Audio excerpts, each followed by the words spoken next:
Yes! Yes! Four of them. Oh, God, that's fun, isn't it? Yeah. Oh, ladies and gentlemen, welcome to The Thing About Arsenal.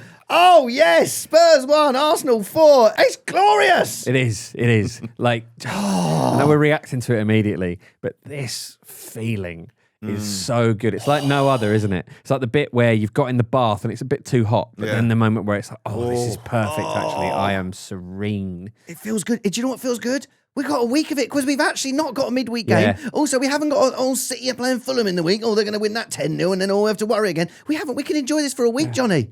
Bottle it and drink it up. Boys. Oh, and don't talk about bottling it. Yeah. Not now. I was going to say pardon the pun. No, you're right. We got to rebrand that. We got to now, we're going to bottle Yes. it and we're going to drink it up. That's what we're going to do. That feels unbelievable.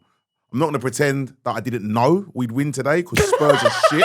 Oh, no. But at the same time, it feels good to actually see it through and get it done. Man, it felt so good. Ladies and gentlemen, thank you for tuning in. We watched it all together. We sat. This is the first time as a podcast we've watched it all together. Can I cut you quickly, Luke? I really feel like I bonded with you boys. So do this I. afternoon. It's been beautiful. It has. Like, I feel like you're actual family now. Oh man, this is it. Yeah. It's a brotherhood. Yeah. Are we going to? We got to do this more often. Absolutely. Oh, listen, meeting up to watch Arsenal thrash Spurs. We thrashed them. Yeah, we did in the end. And Didn't this we? was all the thing. Igor Tudor, he's never every time he's taken over from a team, and in five times he's always won his first game. Not today, sunshine. Absolutely, and that isn't that so very, very Spursy. Get that word in early, but going into the game, one of the things we want is a performance, right? Yes. And to control the game and to control our own emotions. And there were a lot of points in this game, and we'll come into that or come onto it where we I've just had an update that Viktor Gyökeres has scored. It's 4-1.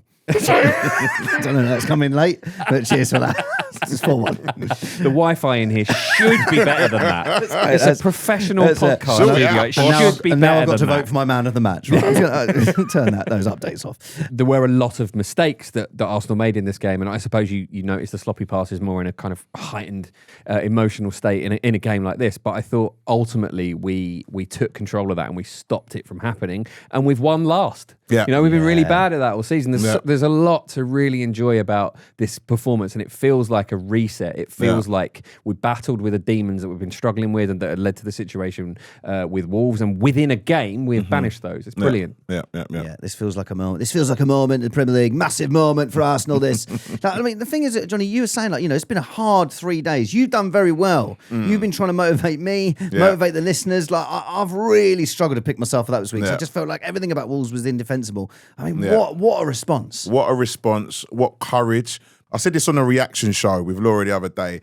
We had to live with it, but we can turn off social media. I think we all deleted X and we all did what we needed to do to try and stay away from it. I wasn't in the WhatsApp groups, which I've been hounded about as well. But the players had to live with this. They did have their day off, but they had to come back in and they had to have his meeting with the players, and they had to figure out a way of going to what is a cauldron. It's the biggest, for a lot of fans, this is our biggest game, right? And it just so happens that we're under severe pressure. A lot of pressure today. And the performance, can I say, there was none of that. And I noticed throughout the game, there was a lot of, I was looking at the facial expressions of the players. They looked relaxed. They knew they were a lot better than this team. And that's what gives me a lot of confidence about this running. Yeah. Because they knew they were going to win today. Even when Declan made his mistake, and we will get onto it, he laughed about it. And that was encouraging, and that felt me with some warmth. It's not warmth as I felt sitting with you boys this afternoon. I can't state it's been brilliant. It's been gorgeous. I've had such a lovely afternoon. I wish you'd been there. It should book a hotel. It's brilliant. You might need to because you can't get home. Oh no, yeah, exactly.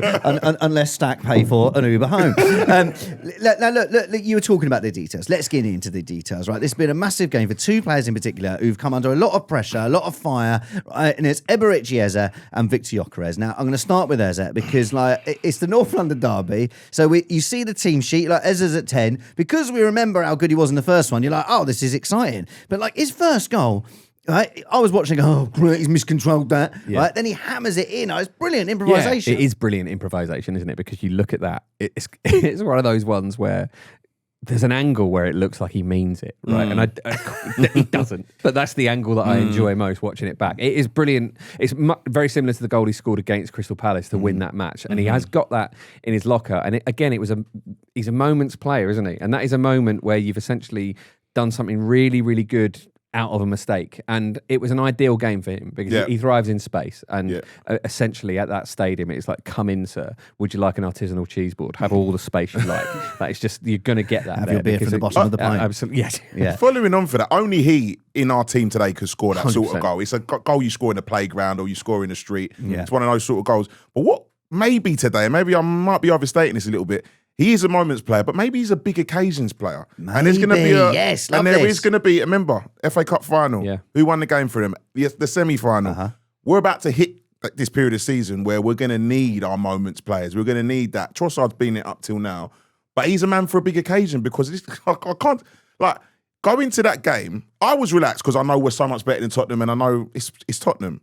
But listen, that could have gone so wrong. Yeah. It could have gone so wrong. But I think the team turned up in that mindset, though. Yeah. Early on, we kind of set the agenda, took control of it, really. We were the team who were kind of, attacking their goal. There were moments where Viktor Gyökeres was in that channel that we expected him to be in a lot more than we've actually seen him in, as you pointed out watching the game, Luke. And he gets that shot off quite early. And it's like, okay, that he looks a little bit more lively. And actually, it really did feel like we flexed a little bit. But I do feel like Eze encapsulated that, like that, he's had a few games where he's started him, we're excited he's been started, but he's not felt like he's in the game that much. Yeah.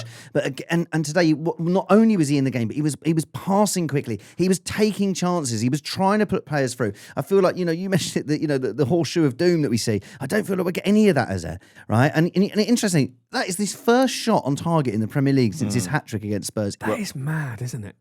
It's a silly stat. I mean, if anyone's a rhythm player, it's Eze. Yeah. And it's why him coming in and out the team probably doesn't work for him. He needs to feel the rhythm of the game because at times today, when after he scored a second goal, just before he came in for Odegaard, he was in flow state. And that's where he's moving, he's shimmying, and he doesn't move like a traditional player. He sort of is someone who just sort of vibes with it and slaloms around the pitch, and he on form, he's unbelievable. It's a bit like time slows down around him when he's in his best state. And that second goal, it was about to be an incredible assist for Saka, and I love that it's fallen to him for it just to be his goal because he's crafted it himself. And the tackle that old Daddy Longlegs gets in for it to ricochet back into his path was.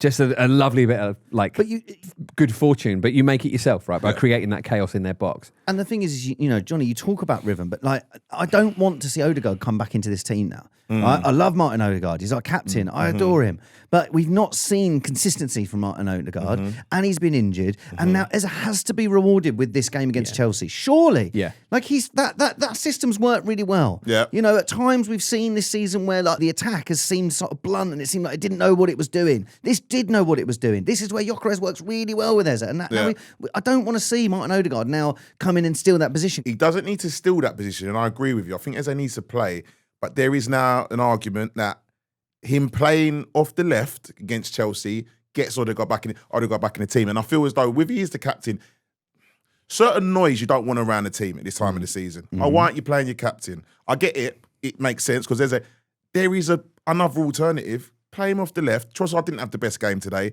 Give him a little bit of a run there. He plays slightly more internally and not out wide left, so he's in the game. And have Calafiori bombing down the left, so we maintain the width. Maybe that's an option. But you're right. I think he needs to play again against Chelsea. Absolutely. And I don't think it's about Odegaard not deserving it personally. It's about Eze earning it, really, isn't it? And I thought Hincapié played really well today as well. It's Even true. if you were to keep him in, I'd be happy with that. But I think you're so right about the flow state when he kind of gets into the rhythm of a gorgeous. game. It's beautiful to watch. He looks like a different player, doesn't he? Just playing with confidence. And actually, you know what? It reminds me a little bit, funnily enough, of Odegaard when he's at his best, where he's kind of he's improvising. He's thinking so quickly. He's just doing things as they occur to him, rather than going, should I pick this pass? Should I pick that pass? And there was a little bit of that early in the game from Trossard, right? There was a moment we were all really frustrated with where he should have put Gyökeres in and Saka was an option on the same side as well, and he chose to shoot. And again, easy to be wise after the fact, isn't it? But I was a little bit worried at the start of this game. Is this going to be one of those games where there's a clinical option there and we don't take it? And it was Eze really who was the guy who took those big moments. Yeah, 100%. Nice funny moment when the second goal went in. There was a fan holding an Arsenal inflatable, which was Thomas Frank. It was like an inflatable Thomas Frank's face with in his Arsenal kit. And a beautiful moment. Yeah, I mean, it wouldn't have been fair, would it, to have Thomas Frank have to go and play, manage a team against his beloved Arsenal, would it? Exactly not. And I do get the impression that guy's probably got that made before Frank's been sacked. Yeah. Oh, really? I'll bring it anyway. It can't hurt. I do think He's on Etsy. the ghost of Thomas Frank was definitely in the stadium today because, listen, like... Because they were shit. They were shit. And if they're hoping, if Spurs fans tonight are hoping it's going to be an easy run-in, I didn't see a lot today. No, I didn't see anything. I didn't see a lot today to suggest it is. Tudor's going to turn it around. What I saw was, Xavi Simons is good. Yeah. And, like he was against City. They've got a couple of good players. They need to get players back. But, I didn't see anything. I just saw lots of mistakes. And they look very vulnerable, and I'm so glad we took advantage of it. Absolutely, and there are always points in this game, and actually every Arsenal game this season in particular, but always with the North London derby, where you get very nervous while you're watching the game, and it's hard to be kind of truly objective about it. But you were talking earlier, Jonny, about even when they scored, you felt calm. Shortly after Kolo Muani scored, which he was obviously going to do. The narrative felt set up. First Premier League goal, reunited with an old manager, all that. There was that stat that came up, which was that was their only touch in the box. I mean, you have to take a step back and go, look, this demonstrates that we have been really, really superior to them. So it was throughout the rest of the match. 100%. Our fantastic producer, Finn, when I got in the elevator earlier, he mentioned something, made a good point. Our fan base, which has been shell-shocked the last 3 days, rightfully so, we've been getting bullets from every angle, whatever else. We haven't caught up with how good this team actually is. So we're sort of, the ghosts of the past are haunting us a little bit when they maybe shouldn't. Today, the players knew how much better they were than Spurs. And even when we conceded, Declan's, I said this earlier, Declan's response, he was smiling. Because that said a lot. And even when Eze came off and it was 3-1, they're all bantering on the bench and smiling. There wasn't the tension that we had. So I feel as though Arsenal fans maybe have a little bit more faith. I know it's hard because we've been through it for years now. Have a little bit more faith. This side is very good. Yeah. I want to talk about someone else who I thought was fantastic today, and that was Viktor Gyökeres.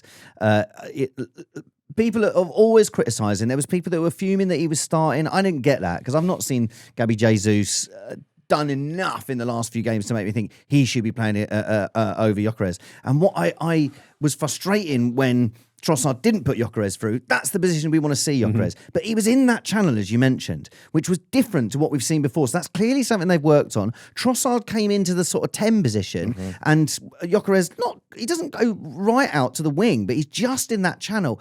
And he had so much joy there, didn't he, Jim? He had so much more room today, and I think probably his best performance in an Arsenal shirt all round. There were a couple of moments where it felt like, he maybe could have won that duel, or the ball hit his heel, and maybe it's harsh to blame him for that.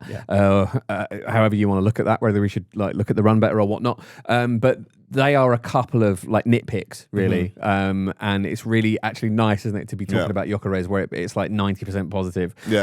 Because the microscope is really, really on him. And they were two brilliant finishes today.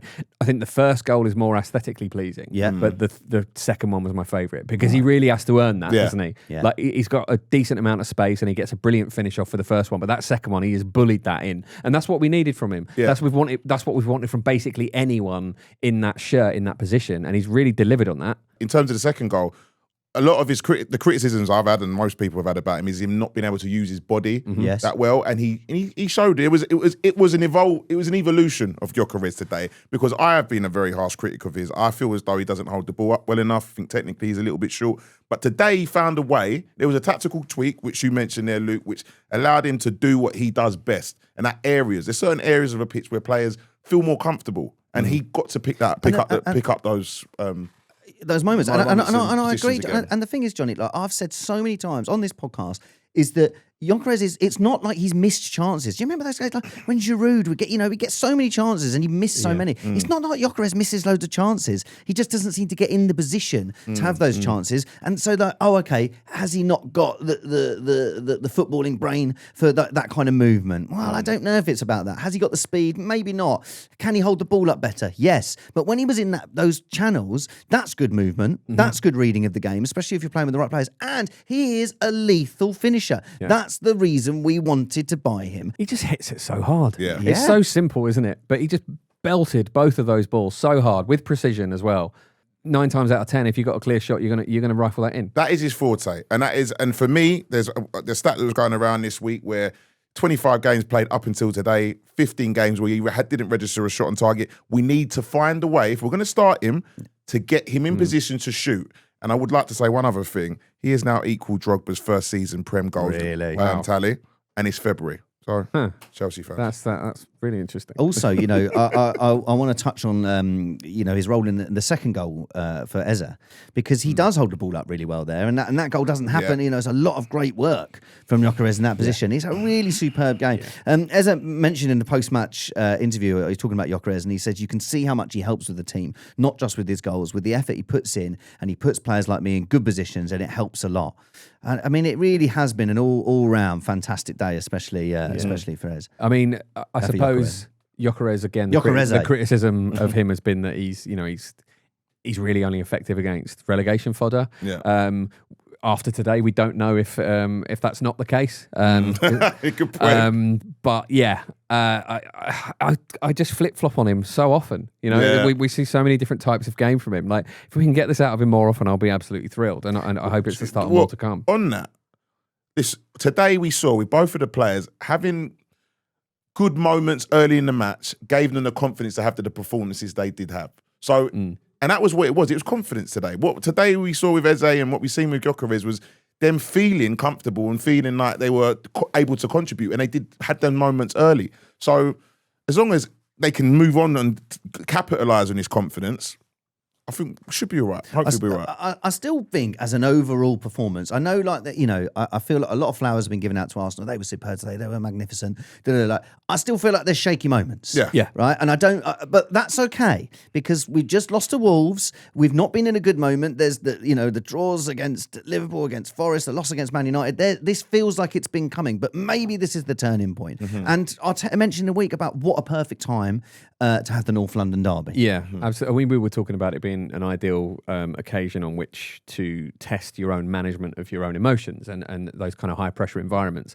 And I think they mostly did that really well today, but there were still some moments. And again, you've obviously got to navigate those in game. So the goal was ludicrous, wasn't it? 24 seconds. We're all making so solid crew jokes after it. Like just the frustrating thing was like the moment it goes in, you're like, yeah, of course, obviously. I mean, this is a ridiculous. And it was the way they scored the goal, and then they all sort of were around in a circle, going, "Keep your heads, especially Rice." And then it happens exactly as we imagined. Is it maybe a case of just overplaying a bit because you're full of adrenaline?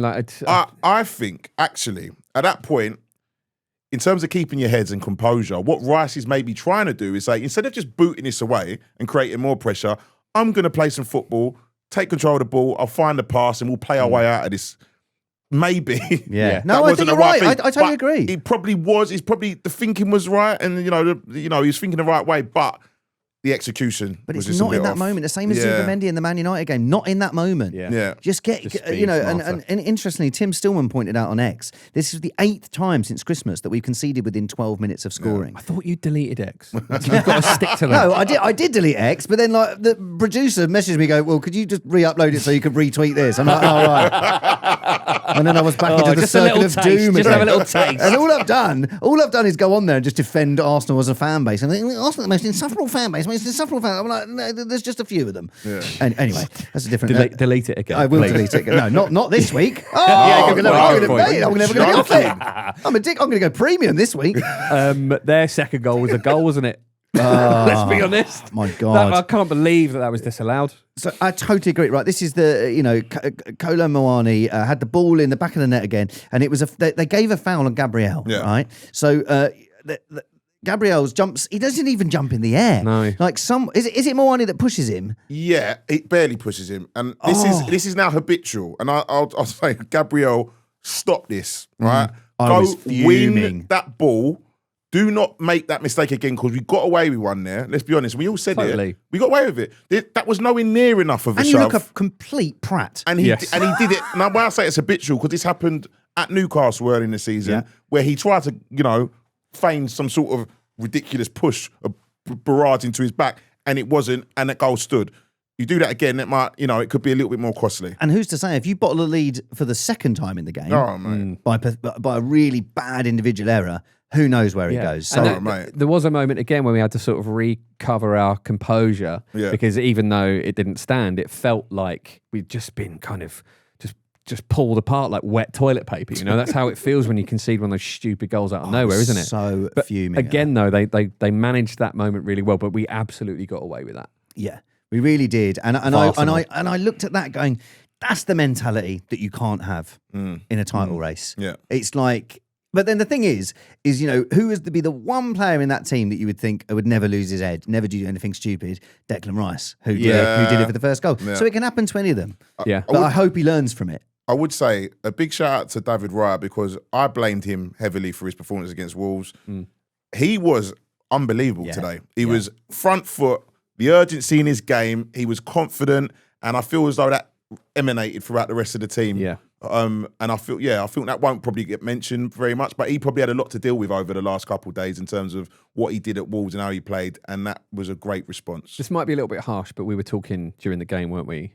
Could he maybe have tried to save Kylo Moani's shot with his feet? Yeah. I mean, it comes at you really, really fast, so maybe any goalkeepers out there will tell me I'm crazy for thinking that. But it when he goes down like that, it feels like there's such a low possibility of getting it. Yeah, he leaves quite a big gap, doesn't he? Yeah, but I mean, that's but he would. Yeah, and I would say that because the ball's been given away, you're not able to set yourself like if it was from a sustained attack. Yeah, and Saliba tries to get a challenge in, which you're probably expecting him to get, and there's loads of reasons for that. But I other than that, I agree.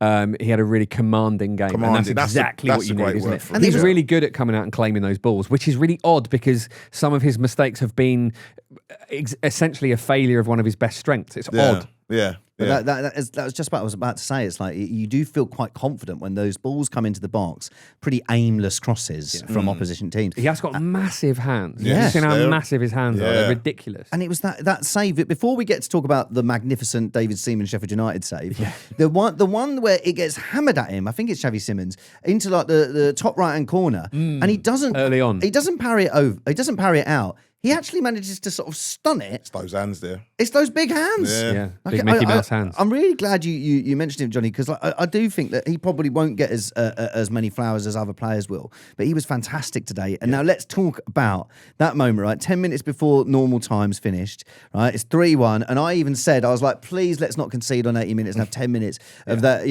all the Tottenham fans running back to their seats. And but Richarlison, and it's got to be Richarlison. He scores, takes his shirt off, gets a yellow, but he hits it, and he hits it. David Raya looks behind him, and it's on the line. Well, it's rolling in. He reaches behind with his big, massive hands, and the finger tips it out. Oh my word, what a save that is. Really brilliant save. Because as well, like we're all thinking the same thing as that's rolling towards the line. Like if you are writing the script of how this game goes at that point, it's obviously a Richarlison goal. And these things feel so fated sometimes, don't they? But he's made a really, really massive, crucial intervention there with his massive hands. And yeah, he deserves credit for that.